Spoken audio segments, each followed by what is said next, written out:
ஐயா ஒரு 10 பாரம்பரிய அரிசி பேர் சொல்றேன். ஒவ்வொரு அரிசிக்கும் உண்டான குணம், அதுல இருக்கக்கூடிய நன்மைகளை பத்தி சொல்லுங்க. முதல் அரிசி வந்து மாப்பிள சம்பா. மாப்பிள சம்பா அரிசி பார்த்தீங்கன்னா நரம்புகளுக்கு வந்து வலு சேர்க்கக்கூடியது. அதில் இருக்கக்கூடிய மற்ற சத்துக்கள் எல்லாம் பார்த்தீங்கன்னா உடலில் எளிமையாக செரிக்கக்கூடிய உணவு இருக்குது. ஆனால் மாப்பிள சம்பாவில் காம்ப்ளிகேட் ஒன்றுமே கிடையாது.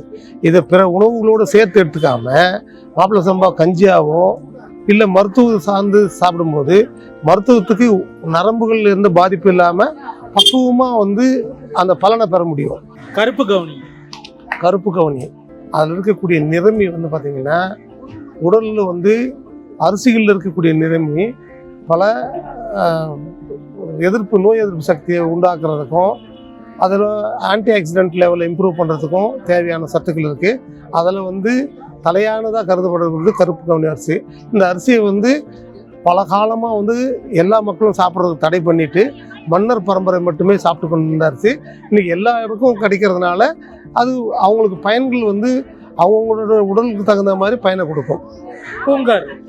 பூங்காறு அரிசி அதில் வந்து பெரும்பாலும் பெண் பிள்ளைங்களுக்கு வந்து தங்களுடைய வயது வந்ததுக்கு பிறகு அவங்க உடல் ஆரோக்கியம் பாதுகாக்கக்கூடிய அரிசின்னு சொல்லிட்டு நம்ம வரலாறுகள் இருக்குது, அதனோட ஹிஸ்ட்ரியில் இருக்குது. அதோடு தவிர்த்து அதே நேரடியாகவும் கொடுத்தும் பார்த்துருக்குறோம். அது பிரசவ காலத்தில் அவங்களுக்கு வந்து பெரும்பாலும் எப்படி நன்மை செய்யுதுன்னா கழிவுகள் எல்லாம் நீங்கும் போது அவங்களுக்கு எந்த உபாதையும் இல்லாமல் பிரசவ காலத்துக்கு சப்போர்ட் பண்ணுது. கழிவு இல்லாததுனால பார்த்தீங்கன்னா பேறு காலத்துக்கு அப்புறமா பால் சுரப்பும் நல்லாவும் இருக்குது. இது பெண் பிள்ளைங்களுக்கு ரொம்ப பாதுகாப்பான அரிசின்னு சொல்லி பாரம்பரியமாக எல்லாரும் சொல்லிக்கிட்டு வராங்க. அதை உண்டு அதை பயன்பெற்றவங்கள நேரடியாக பார்த்துன்றதுனால தெளிவாக சொல்ல முடியுது. தூயமல்லியில் பார்த்தீங்கன்னா சாப்பாட்டுக்கு வெள்ளை அரிசியில் தூயமல்லி அரிசி இருக்குது.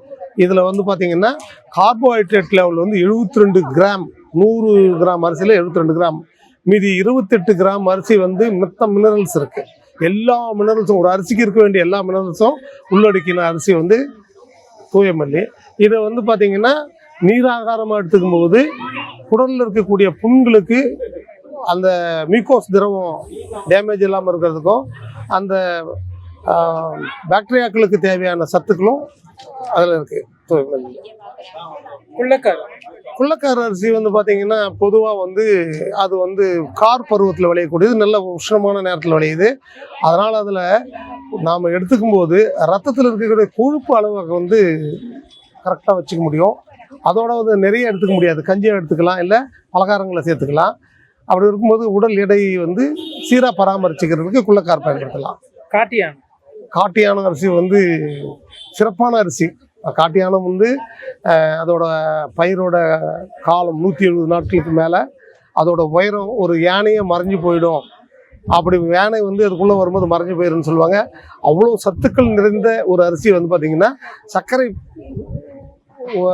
சர்க்கரை உயர்வு உள்ளவங்க வந்து பார்த்திங்கன்னா இது எடுக்கும்போது ரொம்ப கிராஜுவலாக பொறுமையாக வந்து சர்க்கரை ஏறுறதுனால அவங்களுக்கு அது பாதுகாப்பாக இருக்குது. அதோட உடல் கழிவுகளை நீக்கக்கூடிய அளவுக்கு அதிக நார்ச்சத்து மிகுந்த அரிசி கருங்குருவை அரிசி. பார்த்தீங்கன்னா எல்லா அரிசிகளுக்கும் இது வந்து பொதுவானது கருங்குருவை அரிசி.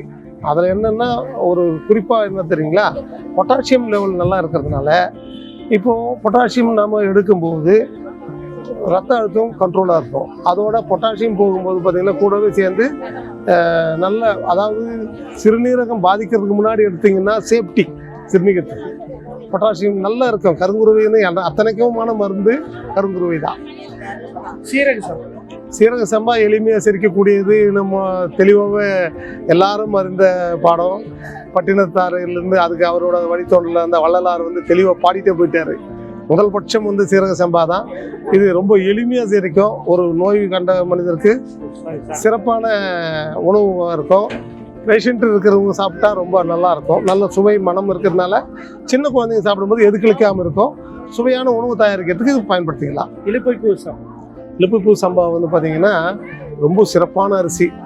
இலுப்புப்பூ சம்பா வந்து நிறைய சாப்பிட முடியாது. ஒரு 50 கிராம் அளவுக்கு தான் அதை கஞ்சி எடுத்துக்க முடியும். அதோட சுவையும் மனமும் நிறமும் வித்தியாசம். பச்சை நிறத்தில் அதோட மேனி இருக்கும், அரிசியோட நிறத்துலேயே. இது பார்த்திங்கன்னா கஞ்சியாக எடுக்கும்போது ரொம்பவும் நானே சாப்பிட்டு பார்த்துட்டேன். நீங்கள் பகல் நேரம் எடுத்துகிட்டு தூங்கவே முடியாது.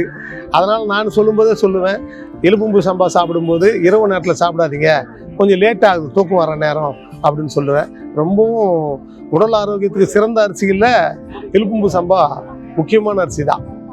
கிச்சலி சம்பா கிச்சிலி சம்பா அரிசி பார்த்திங்கன்னா அந்த தூயமல்லி மாதிரி கிச்சிலி சம்பாவில் அயன் சத்து நிறையா இருக்குது, ஜிங்க் இருக்குது.